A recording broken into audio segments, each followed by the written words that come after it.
Welcome, everyone, to our brand new podcast called Getting Deep with a PhD and a JD.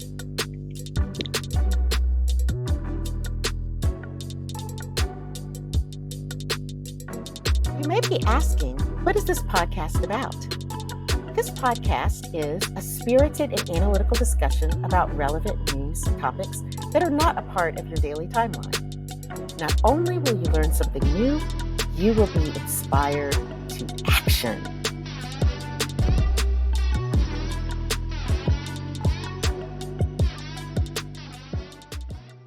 Hey, Kimmie. Hey, Nicki. All right, so I have a question for you. I'm ready.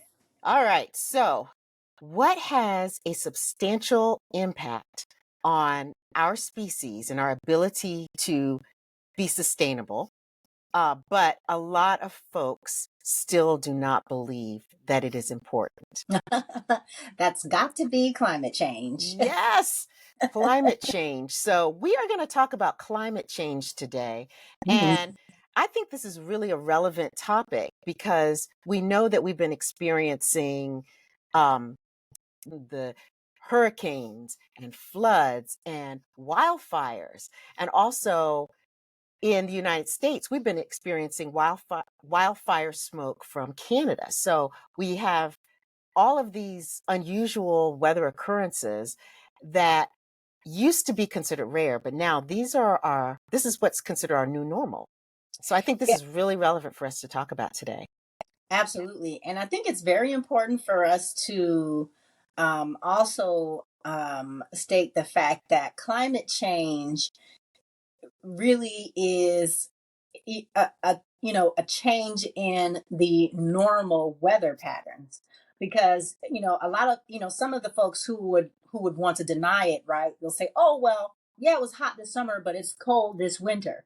But it's like, that's not how it works. So for example, in my part of the country where I live in Atlanta.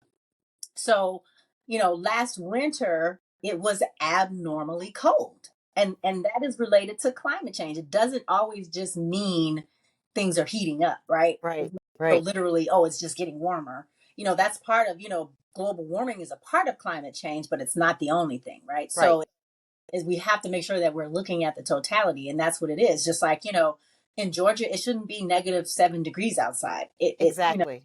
And then you've got the summer where it's abnormally Really hot, hot. and it's abnormally hot for a lot of places. So Right. I think that's important to identify, and I think a lot of people do identify with that and can relate to that component of climate change and what it means. Yeah. And I think, you mentioned the term global warming. I think that when we first started really, really talking about the climate and how the climate was changing and influencing folks used the term global warming.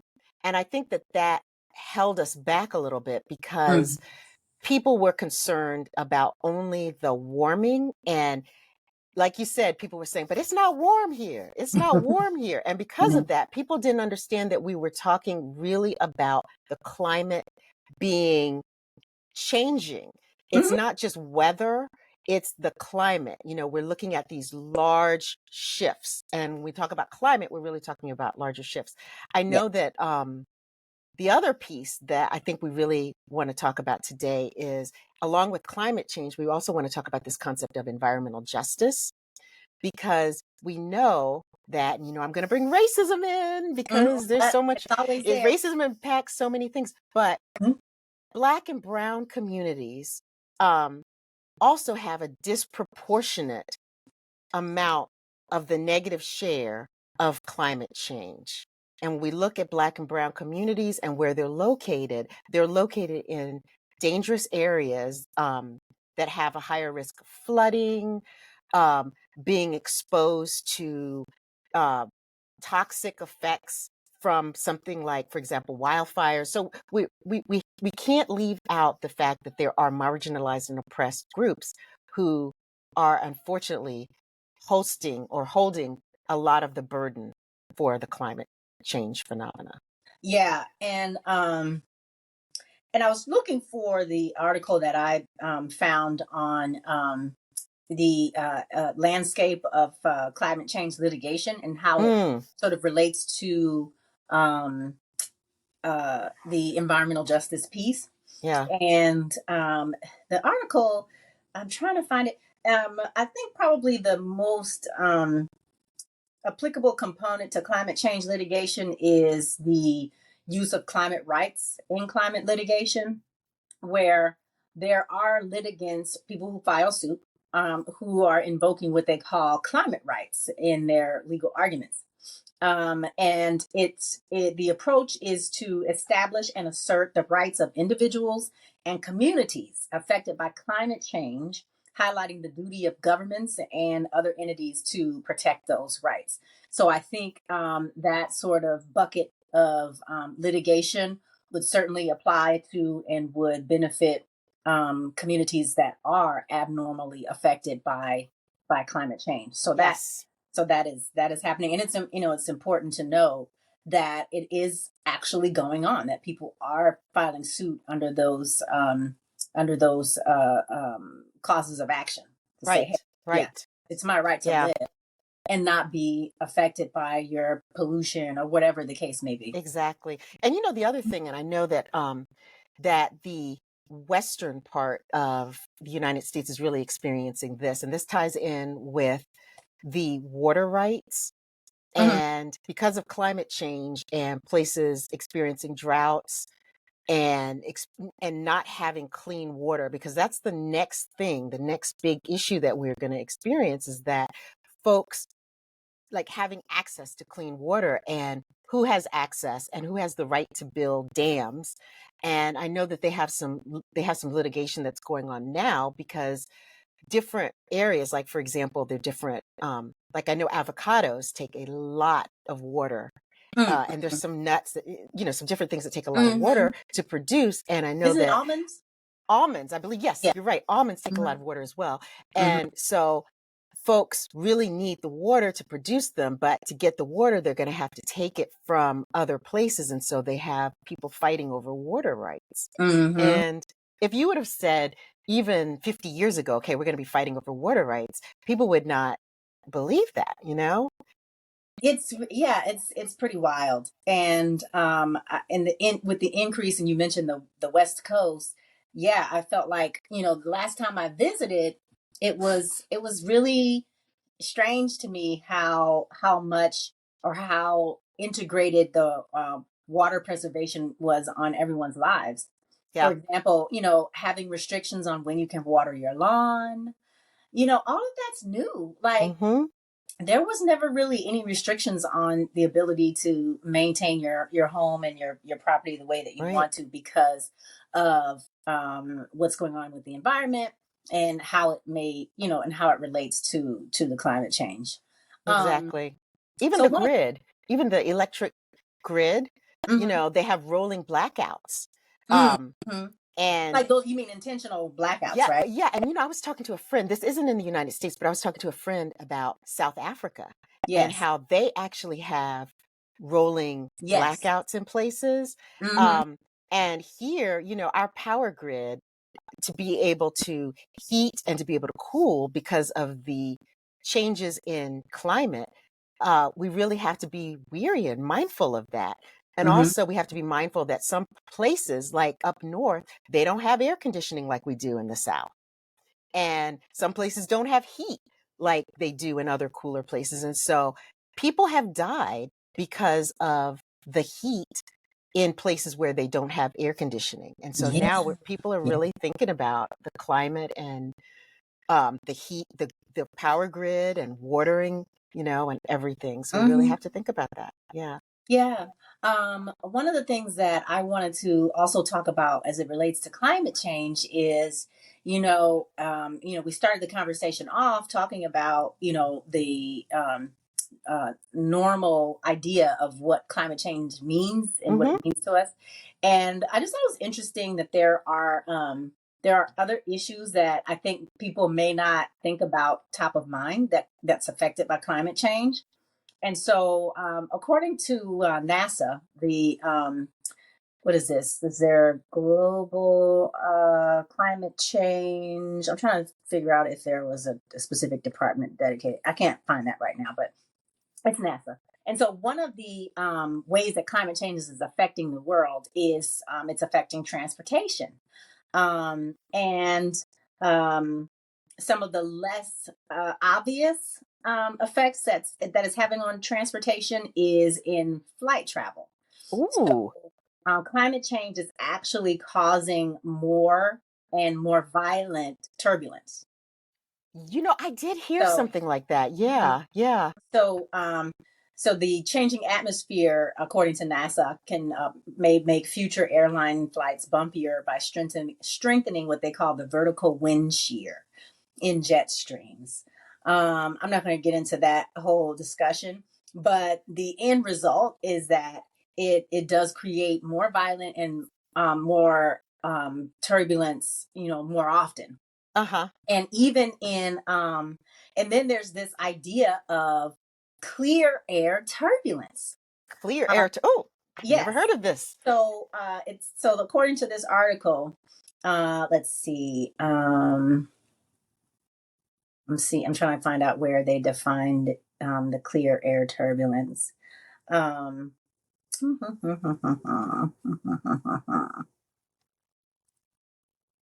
That was a little oh, song I you're see. singing.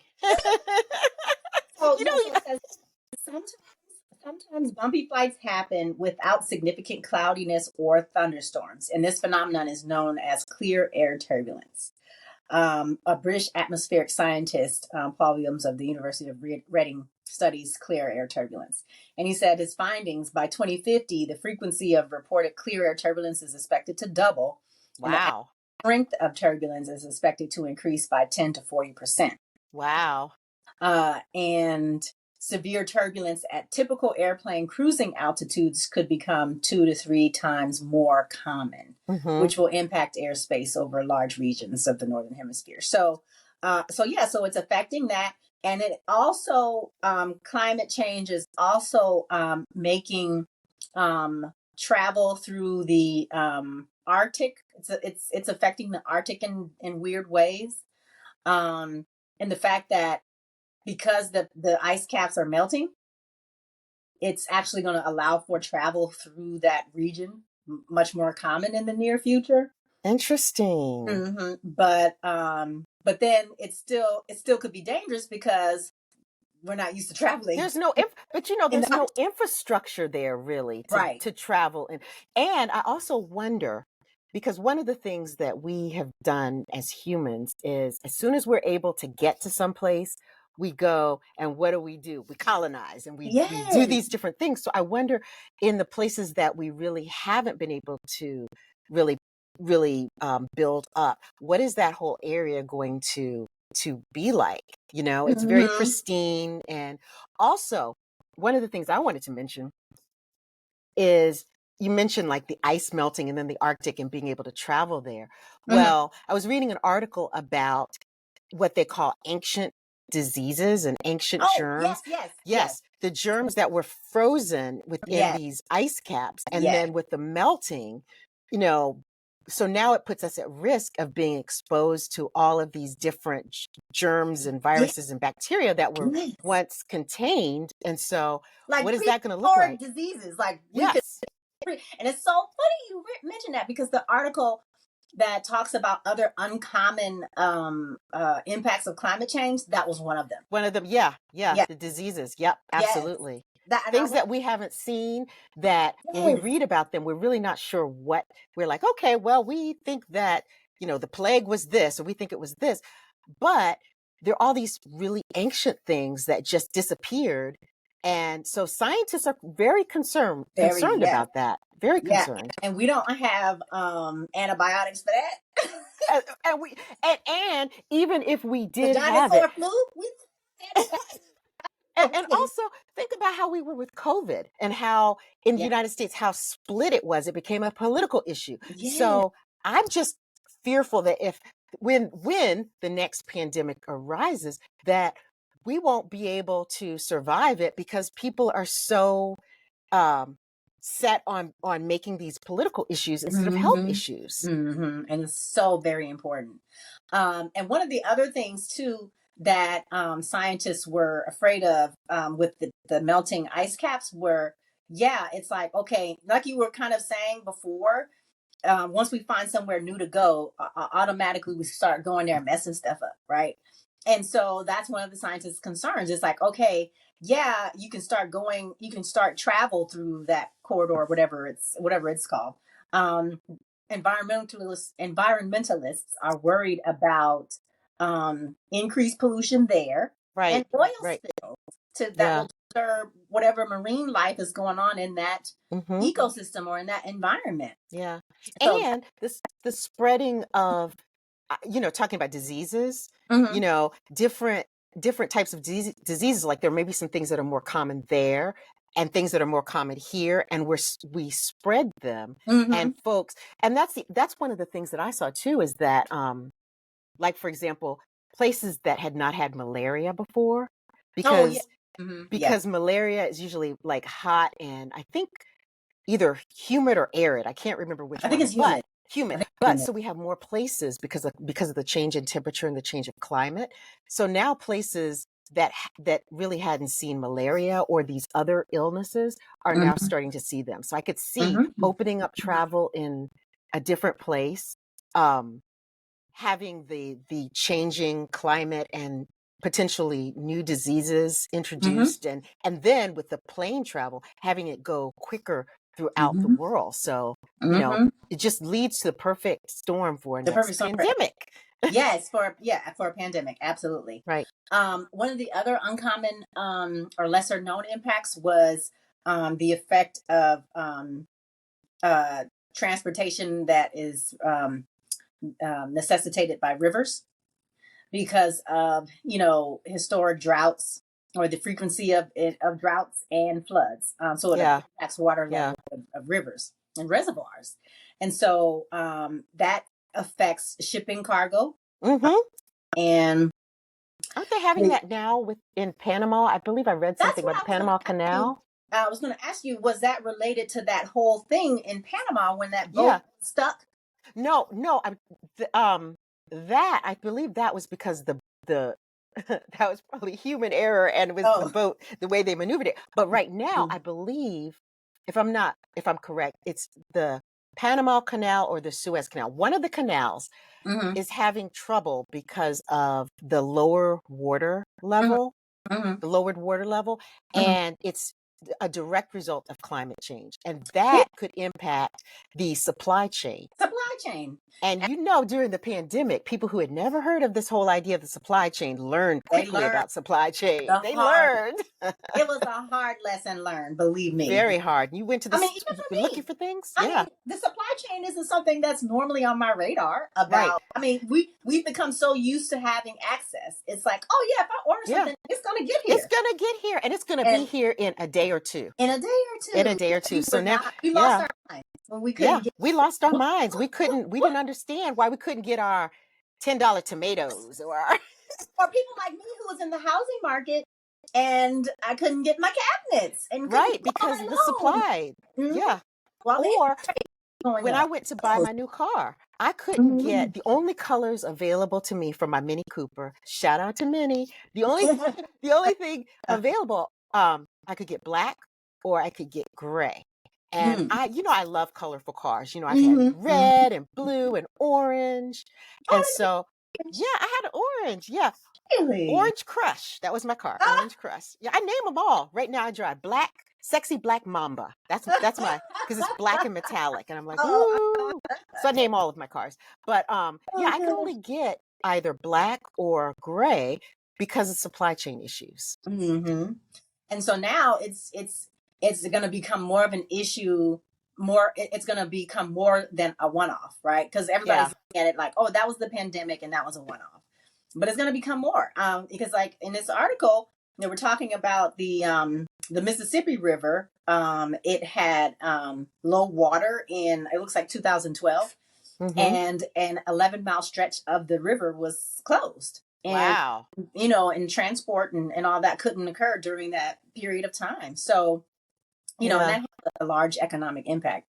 And Yeah. so those are things that we, the lesser known Mm-hmm. impacts. And you kind of mentioned a few of the others that I was going to talk about so far as it relates to malaria, because that when the climate change affects that.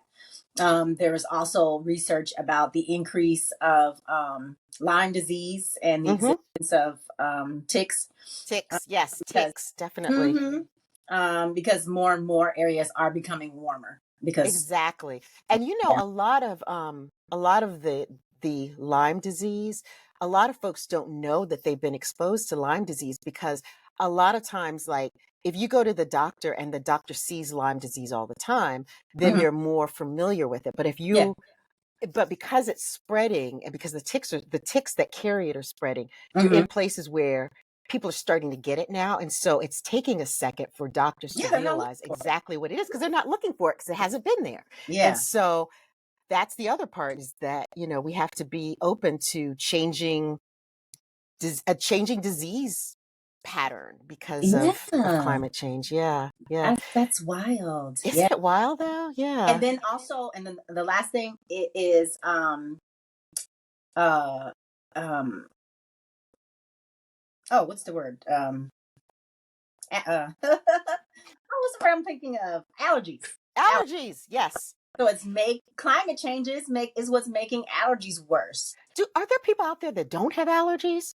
But I feel like, but you know what? But I think that's a testament, because I feel like back in the day there were a lot more people who did not Did have not have allergies. I Yes. I was one of them. Yes. Like I didn't. My allergies have gotten worse over the years. Yes. And it's the exposure to the pollen, it is becoming longer and longer. Yeah. And The the so and more the days people, of high counts. Yes. yeah, Yeah. more and more Yeah. people are affected by it. So And the grasses and molds, mhm. because of the climate, some places are more mold. They have more molds, different mold Mhm. spores that are developing. Yeah. So allergies And the carbon dioxide levels are levels, yes, and yeah. clean air and asthma as well. Yeah, yeah. And we've always known that communities of color um, have had higher rates of asthma, but now we're seeing that even more. It's Mhm. becoming even more apparent because of where communities are located, like whether they're located in areas where you have a higher chance of like running into environmental contaminants, you Mhm. know? Mhm. And Yeah. so uh yeah, climate change, we're doing a lot of bad stuff. Mhm. And you know what I wanted to mention? Mhm. The biopsychosocial spiritual impacts of climate change, Mhm. because what we're seeing is that we're seeing people are being impacted, their mental health is being impacted by the environment.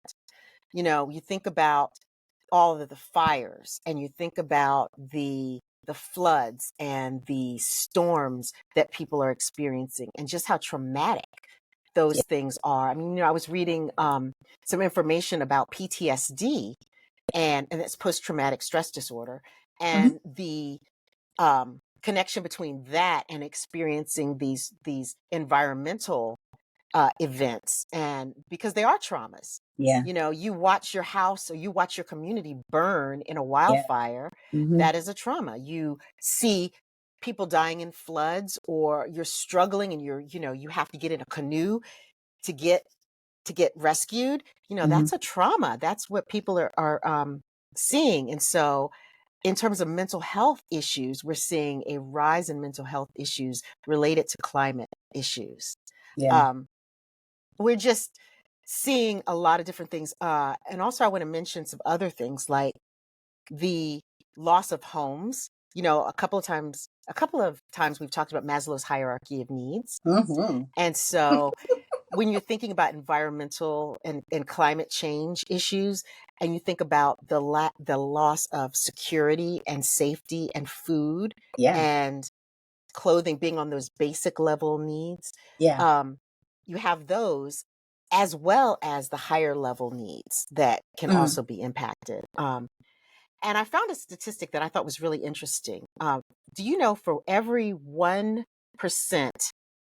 for every 1 degree Celsius of climate change that you have on average, you have 1% less of the decrease in food supply. So climate higher climate change, and we're seeing rise in temperatures. That means less food. Hmm. And it means less food because you have more droughts. You have Mm-hmm. more places that have the inability to grow food. You even think about something like how hot it's been and how people, especially in agriculture, have to go out and be picking things, and you think about how dangerous that can be. So you have a for every 1 degree Celsius increase in temperature, you have 1% decrease in the food supply, and And how that emotionally, not being able to have food can impact your mental health and impact your stability. Um, Also, did you know that air pollution increases the risk of, or is, I don't want to say increases, I want to say it is related to, because it's not causation, it's correlation. It's related mm-hmm. to um, behavioral problems. It's related to problems in thinking.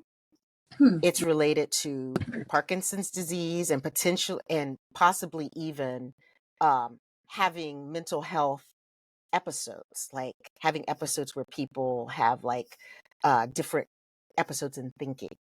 And so they're thinking that these environmental pollutants could be impacting, like, and they don't know why. They think maybe it's an inflammatory response if you already have a condition and it just makes it worse. And so it's been connected. Um, so it's just a lot. The distress caused by the heat, um, the lack of connection that can arise when you aren't able to connect with folks. You Yeah, know, because you have to stay inside because you have it's to so stay hot inside. or, Yeah. or so cold. Yeah, I Yeah. can do that. Yeah. So it's Mm-hmm. just a lot of just a large impact. And then, you know, just the uncertainty. If you're living in an area and you face floods all the time, or and you've never had them, and all of a sudden you're facing all Mm-hmm. these floods all the time. Mm-hmm. Um, just the uncertainty of that. Yeah. And we're seeing that with the younger children even. Mm-hmm. And how do parents explain to younger children, okay, so and so's place just burned down because of these wildfires, or they were flooded? I mean, how do you help children to understand the I know. whole concept of safety Yeah, if they're because living through these it's things? so interesting that you say that because one of my favorite movies is Twister. Mm, And one of the things that the main character talked about was, have you seen I've Twister? seen Twister. Yeah, Okay, yeah. so That's yeah. the main character, her family when she was a child went through an F5 tornado, right, which was not very common back in those days. Right, And she right. was talking about how her perception of the tornado took on almost like a human-like form Yeah. because that her memory was that, oh my God, this tornado, skipped this house, skipped that house, and came after you. And Yes. as children, they don't know how to perceive, weather phenomena like that. Right. And I remember even as a child being deathly afraid of California falling off of the United States. Remember people used to I say that? know, because that was the thing that we heard, is that Girl, California was mhm, going to fall into the fall ocean. off. You know? Yeah. I was deathly afraid of that. I mean, I think that was more of a doomsday kind of thought pattern or whatever. But the things that do happen that actually happen, like Hmm. earthquakes. I was deathly afraid of that. And it's just because you just feel like you don't have control over that. Yeah. You Yeah. know, And but that's definitely something that there are as a studies on, in child. terms of as children growing up in these areas and Mm-hmm. experiencing these things, that whole idea of control, Mm-hmm. because the weather is just something that just happens to you. Yeah, Um, with the climate changing, and yeah. There's going to be increase and of yeah, and maybe your parents are even stressed because of the changes that they're seeing. Yeah, absolutely. And so how do children respond, and also how do parents who are also having those same responses, how do they turn around and then help children? I think this is a good segue. I'm looking at our time to our call to action. I think so. I think you can probably see where I'm going with that. So, a call to action would be what as it relates to you know educating your children about what's going on and educating them about the things that we'll talk about in our Tell Me Something Good segment. Mm-hmm. But I think one of the things that you can do is to educate your children on weather, how it works, and some of the things that are impacting and trying to prevent, catastrophic events or any sort of catastrophic sort of shift. Where Yeah. there are things that we're trying to do. So you can educate your children in that regard. Yeah. I I was going to say, I think that we're at a crossroad right now. We're at the crossroads. Mhm. So we have to make a change, or we risk our species really not thriving like we have been able to. So I would say that a huge call to action is to really think about our legislation, Yes. and to really think about what are we doing to help to heal. And I don't even know if we can heal, but help to minimize the impact of climate change. Um, are we thinking about the electric cars? Are we thinking about, more sustainable living? Are we thinking about plant-based diets? Are we thinking about how we treat the environment? Do we see the environment as being inextricably woven into the fabric of our lives?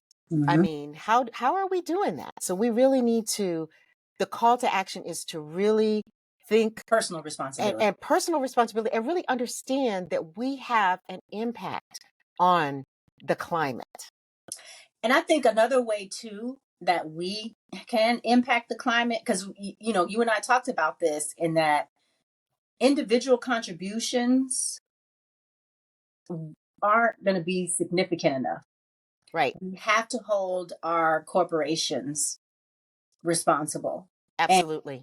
we have to um, coordinate our um, allegiance to corporations who are responsible to the environment and are mindful of it, because corporate pollution really is the main source of curbing climate change. Yes.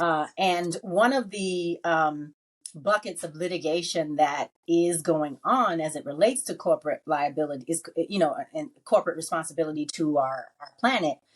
One of the buckets is corporate liability and responsibility. And Yeah. so there is litigation that is increasingly focused on holding corporations accountable for their contributions.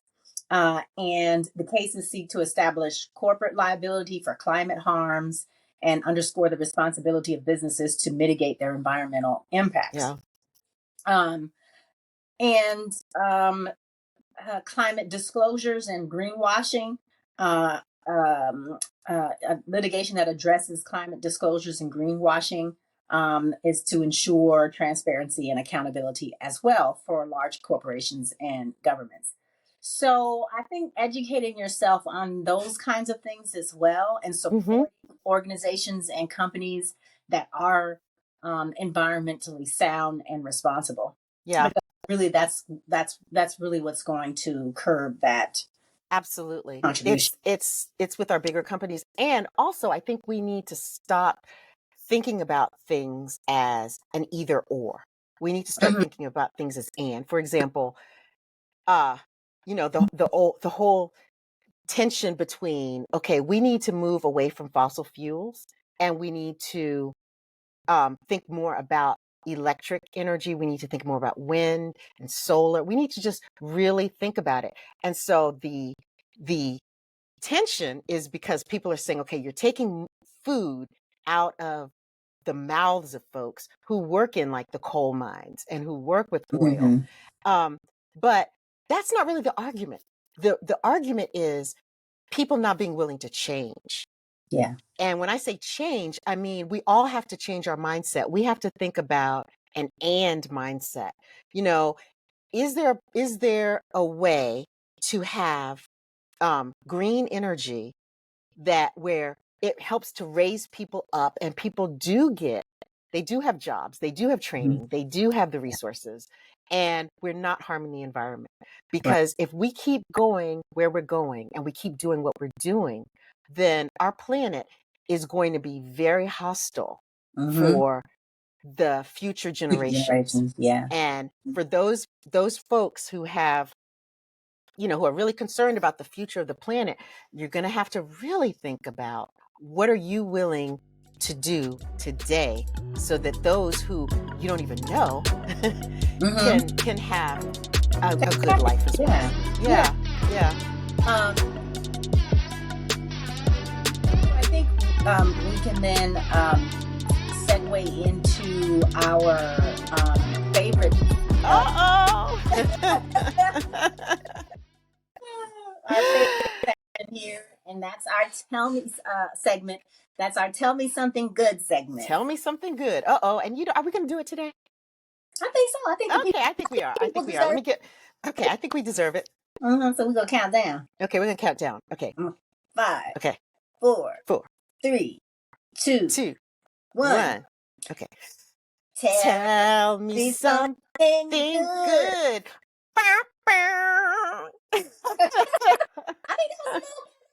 I think that was better. I watched our last video and it wasn't bad. It wasn't off, like, Yeah, okay. Yeah. Better and better. So we're going to keep giving it to the people. We're going to keep getting better and better. We're going to keep getting better and better. So one of the Tell Me Something Goods, I have 2. So right off the bat, while I was doing my research, I feel like there are, and this is just sort of a general observation, there are a lot of smart people out here trying to make sure that we don't ruin the earth. Exactly. There are a lot of smart people, and one of the things that I found was when I was researching transportation and how climate change is affecting transportation and the turbulence and things like that. Like, for example, the researchers at NASA's Langley Research Center, they designed a special infrasound microphone that could pick up the ultraflow frequencies generated by turbulence. So, wow. Yeah, so it's not like it's, helping change climate change or anything, but it's they're researching ways to combat the impacts of change. So that's one of the things. And then the other big thing is that I think is really good is the Inflation Reduction Act. I think a lot of people don't realize that the Inflation Reduction Act, according to S&P Global, the Inflation Reduction Act is the most substantial climate law ever enacted in the U.S., and it contains an array of energy-related tax incentives aimed at combating climate change. And it's on a corporate level. We talk about the Inflation Reduction Act and how it impacts clean energy projects and incentivizes clean energy projects, tax credits that lower the cost of clean energy, incentives on the technologies associated, like you mentioned before, of wind, solar, energy storage, hydrogen, nuclear. So it's a very complex array of, not complex, but I would say substantial array of resources that corporations can take advantage of so that they can begin to segue into the production of green and clean energy. Yeah. So that's my Tell Me Something Good. I love the Inflation Reduction Act. I'm so glad that you mentioned it because my Tell Me Something Good is also that $110 billion in new clean energy manufacturing. 170,000 clean energy jobs are associated with that as well. And so thank you so much, Kimmie, for mentioning that because that is really powerful. And I think that, folks want to make climate change a political thing. Yeah. But if we do that, that's really a tactic so that we don't come up with solutions. And so we really need to think about solutions. One of my huge tell me something goods is that the younger generation Hmm. is really, this is on their radar. Mm-hmm. This is on their radar. And Yeah. they are willing to stand up and to really say, we need to do some things about climate change. And this whole idea of environmental justice, which I want to read the definition to you, because I think this is really important, because this is something that younger folks are really embracing. And this is also something that, in terms of the academic literature, this is something that is really out there. And you see people like the World Health Organization, even the EPA, Environmental Protection Agency in the United States, uses this definition. And so I think this is really important. Okay. Environmental justice is the fair treatment and meaningful involvement of all people, regardless of race, color, national origin, or income, with respect to the development, implementation, and enforcement of environmental laws, regulations, and policies. And we talk about fair treatment. We're really talking about groups of people, and we're saying no group of people should bear a disproportionate share of the negative consequences resulting from industrial, governmental, and commercial operations on policies. So when we talk about environmental justice, we think about communities and communities of color, and we think about other marginalized communities. And I even want to say in rural areas, like rural folks that also bear a disproportionate amount of negative climate change consequences, as well as our indigenous folks on reservations. Mm-hmm. So we talk about environmental justice. We're really talking about those groups of people should not have a disproportionate amount of the negative effects. They shouldn't be the ones they shouldn't only be the ones that have to deal with floods or lack of water because other places have dammed up things so that they can have things happen. So the younger folks are really taking this to heart. And I want to be very clear. People our age and beyond, we still care. We still care.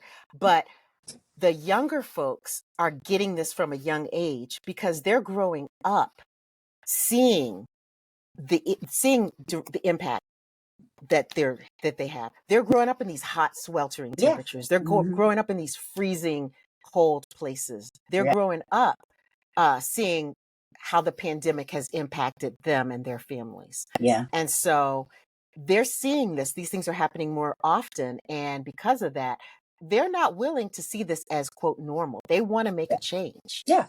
And they're definitely involved. So good. Yeah.